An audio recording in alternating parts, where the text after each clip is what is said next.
What's going on, everybody? This is dkdynamite, and tonight we're going to be talking about a new update that was discovered for Cold War Year 2, what we could expect to see revealed soon, and even more. Definitely stay tuned. But before we jump into that, be sure to hit that subscribe button down below, drop a like, and make sure notifications on to stay up to date with everything going on in Cold War Year 2, Warzone, Modern Warfare 2, and any other future Call of Duty as well. Also, be sure to check out Fups, a not-so-healthy snack food brand that makes a range of flavorful corn puff snacks made from the simple ingredients of corn, oil, and flavor dust. They come in 5 delicious flavors, including grocery store cheddar, semi-historic sour cream and onion, professional salt and vinegar, instant hot chocolate, and an unambiguous cinnamon toast. You can use code SNACKS15 to save 15% off your order at the website link down below in the description and even the pinned comment. I once again apologize for how this commentary may sound. I'm still recovering from a cold, so I might sound a bit different than usual, but also be sure to check out my recent Cold War video covering the recently released Samantha Dead City Tracer bundle, which features some cool blueprints and some hardcore zombies cosmetics that I know you fans are definitely going to love.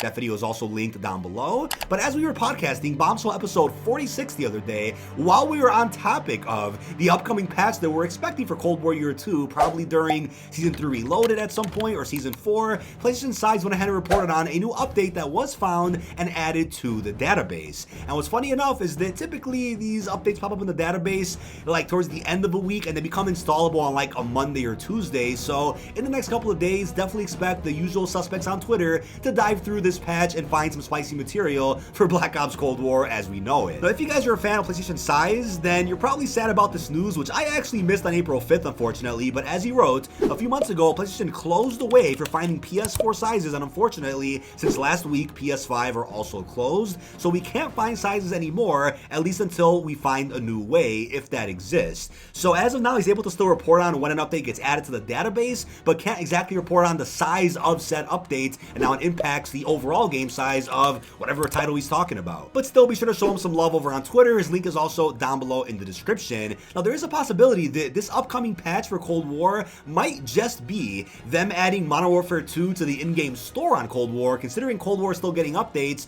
they're going to want to add Modern Warfare 2 to the item shop so that if you want to pre-order the game from Cold War, you can. Now, they have been very careful with edition leaks for Modern Warfare 2. I know the cover arts of each of them have already released. They were found by the usual suspects who go through Warzone and Vanguard's files, but the descriptions of each of these editions has been left blank intentionally, so once this patch goes out for Cold War, I wouldn't be shocked if the editions will have full-on descriptions that we can actually read in terms of the price, in terms of bonus cosmetics that are included in the editions. That could be what this patch is, but I certainly think there's more than meets the eye with any patch for Cold War Year 2. So if you guys are like, wait, could this be more multiplayer maps? Well, here's the thing, right? I certainly believe there's 2 chances in which we'll end up getting those maps. One is this patch coming up this upcoming Monday or Tuesday, whenever we install it. I think that patch has potential to leave some references behind towards upcoming remasters, which may in fact be the last 2 Back in Black maps, Firing Range and Summit. If it's not this patch, then I'll give it one more chance after that, which is the patch that we'll likely end up getting at the beginning of Season 4 for Vanguard and Warzone. The patch that we'll end up getting for Cold War on that day may end up being the last chance of seeing any more maps added, but will without a doubt feature more bundles and other cosmetics that are likely to come out throughout 2022. Now, we have a ton more to get through, but before we continue, let's go ahead and take the sponsor of tonight's video.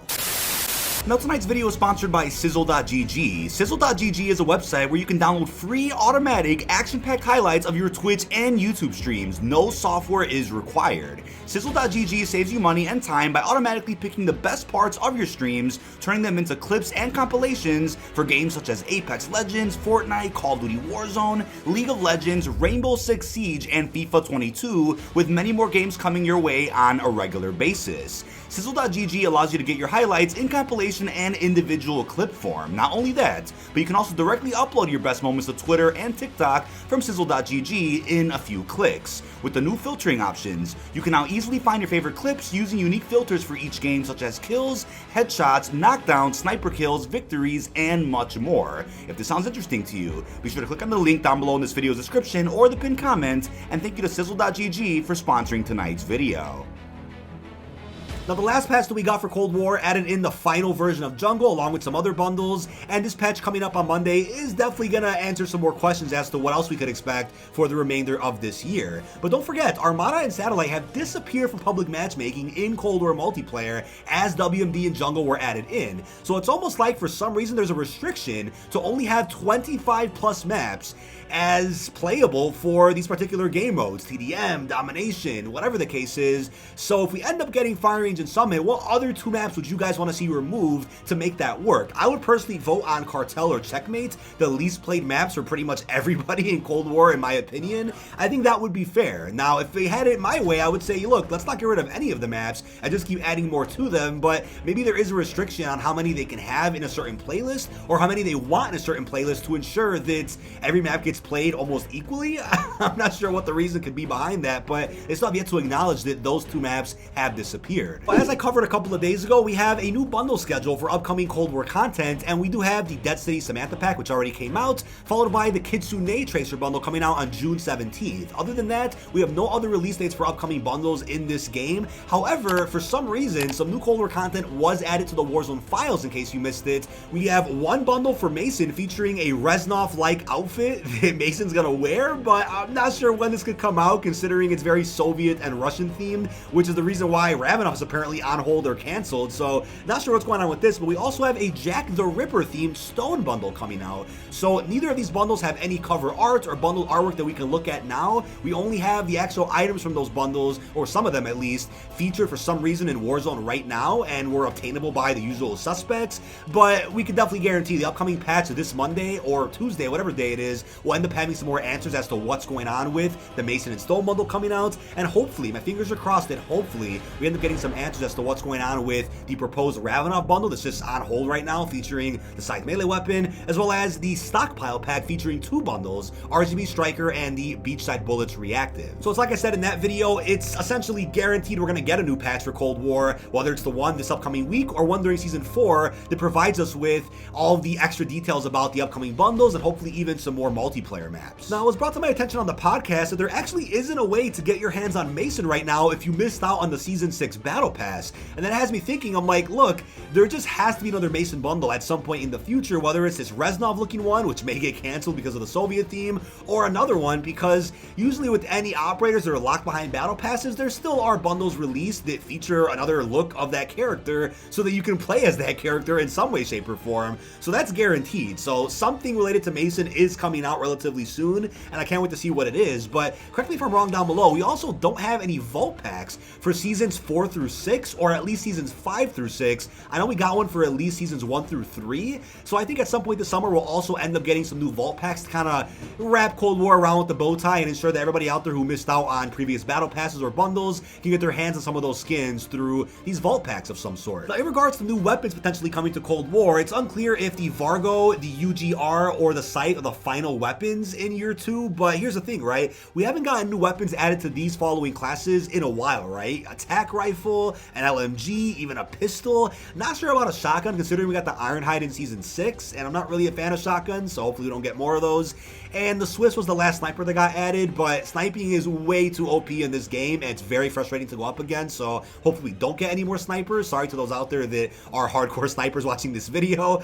And maybe even a special or a melee weapon, right? That could be plausible, but considering we're getting the Scythe at some point soon, that may be the last melee weapon, even though games like Black Ops 3 and 4 added in dozens of melee weapons, even post-launch and far after release, so we'll see what happens with Cold War. But the other classes I mentioned could end up getting new weapons at some point throughout this summer, and I wouldn't be shocked about that at all. But let me know which iconic weapon you guys will want to see added into Cold War. That could be from Black Ops 1, 2, 3, even 4. Leave all your best theories down below. Now, also some quick Modern Warfare 2 updates. We have a advertising agency confirming that the game's tagline will be, and I quote, "The ultimate weapon is team." Not a fan of that at all. Sounds a bit cringe if I'm being honest with you. I did like, however, the tagline for Modern Warfare 2019, which was, and I quote, "If you can't identify the target, you are the target." That sounded badass coming from Captain Price, but this one sounds a bit too cliche for my liking. Let me know how you feel about that down below. And we also have official Modern Warfare 2 artwork showing up on Steam, which could suggest that COD could return to Steam if you're on PC.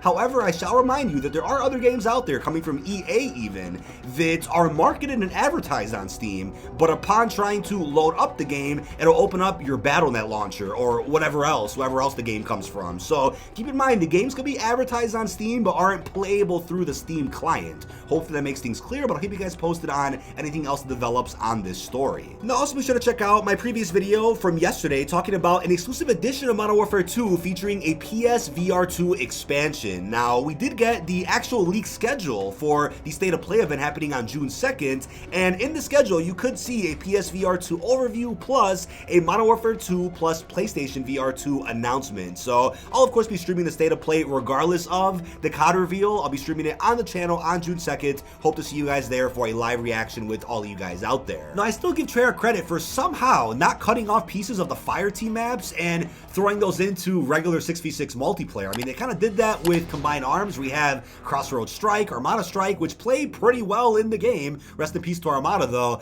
And I'm just surprised they never really touched the Fireteam maps and just brought some of those sections in. I give them props because Infinity Ward did that a lot during MWII 2019, bringing in lots of areas from Verdansk into regular MP, and that's fine to do, but like I mentioned on the podcast yesterday, I think that should not be marketed at all on a roadmap. I think that should just be content that releases for fun out of nowhere during a random update, not marketed on a roadmap and kind of used as the highlight of the new DLC season. I think we should see that again in the future, but we should have actual new maps marketed on roadmaps and reloaded roadmaps. Let me know how you feel about that down below. But as I'll always bring up until it comes out, we have the beautiful map Grid, which is sitting right there in Duga. Please, Treyarch, bring this map out at some point. It would play so well in this game alongside the Back in Black maps, and to me it's just content that's sitting there ready to go. I mean, Fire Range and Summit are even easier because they're just direct ports from BO4 or even BO3 DLC 6, but Grid is already in the game itself through Duga, so let's go ahead and combine all the sections of Grid that are kind of separated in Duga, put that all together and drop it in 6v6. We'll absolutely love to see that. Hopefully some intern or somebody has time behind the scenes to put that together at some point this summer. Now, something I've also been thinking about lately is whether or not a big mode like Fireteam will be present again in COD 2024 multiplayer, the next Black Ops game from Treyarch.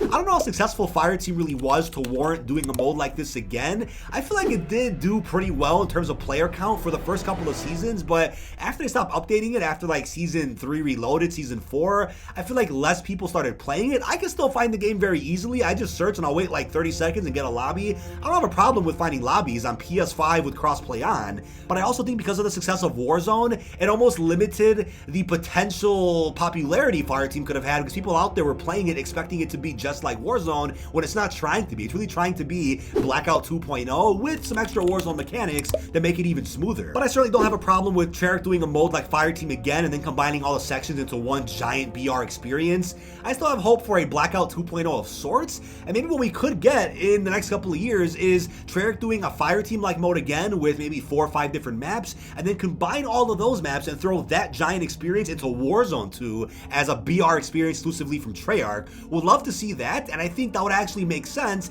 considering Activision's goal right now seems to be to ensure that Warzone 2 doesn't become as messy as Warzone 1 with all the weapon integrations and all this input from different devs to where it feels like a clusterfuck. I think a way to really fix that issue in Warzone 2 is to have, what, one Warzone map from Infinity Ward or Raven, you know, them working together. That map features Modern Warfare 2 weapons, and then a year or two later, you get Treyarch throwing in their own map into Warzone 2 featuring just the Black Ops 2024 weapons, not anything from Modern Warfare 2 aside from maybe skins or something, just operator bonuses. And I think that would be the way to really differentiate the modes, experiences, and make sure that developers can kind of throw their own exclusive input into Warzone 2. Now, for those out there that are disappointed with the recent opening of the Call of Duty merchandise store and the fact that it doesn't have any actual Cold War merch, then I want to actually direct you guys to a website called Displate, which make metal posters for different games. It's brought to my attention by legendary Bombshell co-host Fajardi, who sent me this link in which you can actually find posters for Kitsune, Stitch, Wraith, Naga, all of the main operators from Cold War, which is awesome. And there's also some metal posters there for some of the Modern Warfare characters, Warzone themed content. It looks awesome, and hopefully at some point this summer we still get some Cold War merch added to the Call of Duty merch store. Maybe it's possible, but if not, at the very least, we'll end up getting some more Zombies merch as we get some more zombie experiences added into Vanguard, developed by Treyarch. But lastly, to wrap up this video, if you guys are like, wait, when will Cold War support actually end? Well, here's the thing, right? I don't think a year 3 is possible in terms of more maps or bundles. I think once Modern Warfare 2 rolls around, Activision is going to say, all right, let's cease all development and updates for every other COD. We're going to start COD 2.0 right here, right now with Modern Modern Warfare 2, and that's it. At most, you'll see updates in COD Mobile, and then Warzone Mobile, followed by Warzone 2, but I highly doubt Activision will want to greenlight any updates to any Treyarch or Sledgehammer game once Modern Warfare 2 is in the spotlight. If anything, right now, Cold War Year 2 and even Vanguard are just meant to really hold us off until this big launch of MW2. Even though I'm personally playing Cold War more than anything right now,